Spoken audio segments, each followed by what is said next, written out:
নমস্কাৰ বন্ধুসকল, welcome to my YouTube channel. তো SSC GD 2025 বৰ্ষৰ ৰিটেন এক্সামিনেশ্যনৰ ৰিজাল্ট ইতিমধ্যে ঘোষণা কৰিছে। তো এইবাৰ এই ৰিটেন এক্সামিনেশ্যনটো প্ৰায় 25,21,839 গৰাকী কেণ্ডিডেটে দিছিলে। ঠিক আছে, তো এইবাৰ আপোনালোকৰ ফিজিকেলৰ বাবে এটা পোষ্টৰ এগেইনষ্টত 8টাকৈ মাতিছে।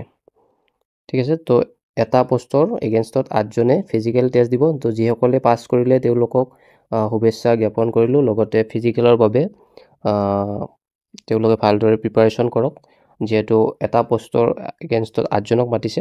তো কম্পিটিশ্যন অকণমান হ'ব, ভালদৰে প্ৰিপাৰেশ্যন কৰক। ঠিক আছে, তো আমি কাট অফ ডিটেইলছটো অকণমান চাই লৈছোঁ।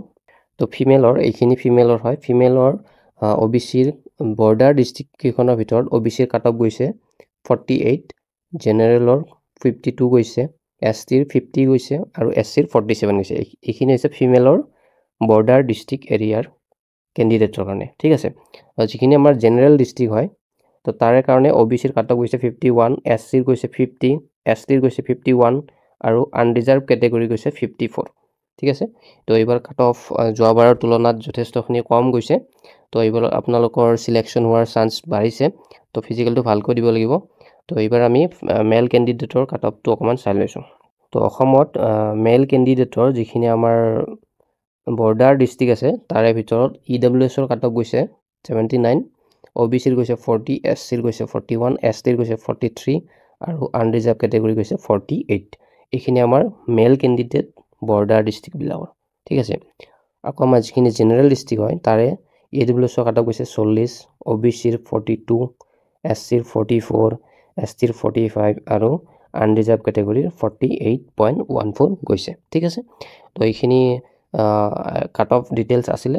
তো এইবাৰ আমাৰ অসমত জেনেৰেল ডিষ্ট্ৰিক্টৰ কাৰণে টোটেল পোষ্ট আছে 597টা। ঠিক আছে, তো মই এইখিনি জেনেৰেল ডিষ্ট্ৰিক্টৰ কাৰণে কৈছোঁ। টোটেল পোষ্ট মেল কেণ্ডিডেটৰ জেনেৰেল ডিষ্ট্ৰিক্টৰ বাবে 597টা পোষ্ট আছে। তো 597 পূৰণ 8 কৰিলে যিখিনি হ'ব, সেইখিনি কেণ্ডিডেট এইবাৰ ফিজিকেলৰ বাবে মাতিছে। ঠিক আছে, তো এটা পোষ্টৰ এগেইনষ্টত 8জনকৈ মাতিছে। তো আপোনালোকে ফিজিকেল ভালদৰে প্ৰিপাৰেশ্যন কৰক, ভালদৰে ফিজিকেল দিয়ক, মেডিকেল দিয়ক। তাৰপিছত আপোনালোকৰ মেৰিট লিষ্ট মাৰিব আৰু ফাইনেল মেৰিট লিষ্টত নাম আহিলে আপোনালোকে চাকৰিটো পাবলৈ সক্ষম হ'ব। ঠিক আছে, তো আজিৰ ভিডিঅ'টোত ইমানেই। ভিডিঅ'টো ভাল লাগিলে লাইক কৰিব, শ্বেয়াৰ কৰিব আৰু চেনেলটো ছাবস্ক্ৰাইব কৰিব। Thank U.